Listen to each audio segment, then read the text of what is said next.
everybody, my name is Jack Musick, greeting you with lots of aloha, Big Island Kobudo. And this is the story of Pele and the Deluge, as told by Reverend A.O. Forbes, from Thrum's Hawaiian Folk Tales. All volcanic phenomena are associated in Hawaiian legendary lore with the goddess Pele. And it is a somewhat curious fact that to that same celebrated personage is also attributed a great flood that occurred in ancient times. The legends of this flood are various, but mainly connected with the doings of Pele in this part of the Pacific Ocean. The story runs thus. Kahinali'i was the mother of Pele. Kaneho'olani was her father, and her two brothers were Kamohoali'i and Kahuilaukalani. Pele was born in the land of Hapakuela, a far distant land at the edge of the sky, toward the southwest.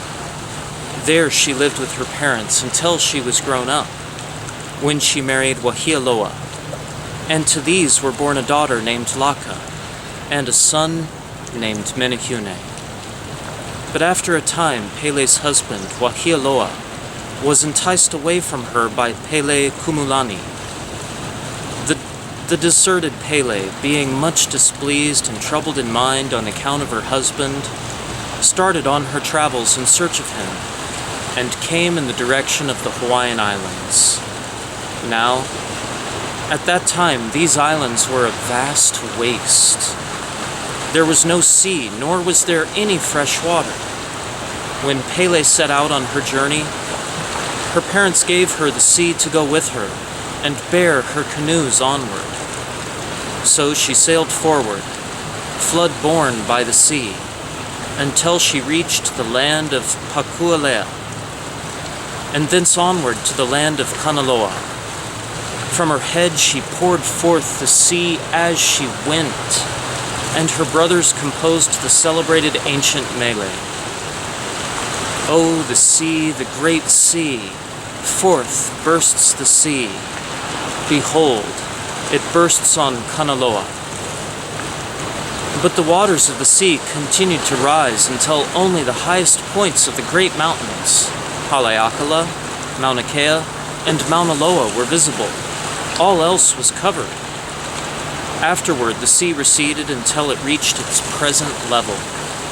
This event is called the Kai'a Kahinali'i, Sea of Kahinali'i, because it was from Kahinali'i, her mother, that Pele received the gift of the sea, and she herself only brought it to Hawai'i.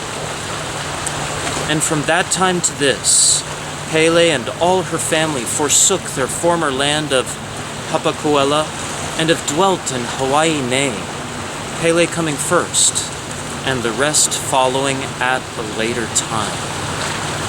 On her first arrival at Hawai'i nei, Pele dwelt on the island of Kauai.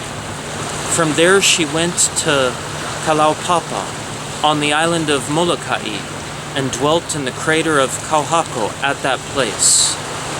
Thence she departed to Pu'ulaina, near Lahainaluna, where she dug out that crater. Afterwards she moved still further to Haleakala, where she stayed until she hollowed out that great crater. And finally she settled at Kilauea, on the island of Hawaii, where she has remained ever since. This is Big Island Kobudo.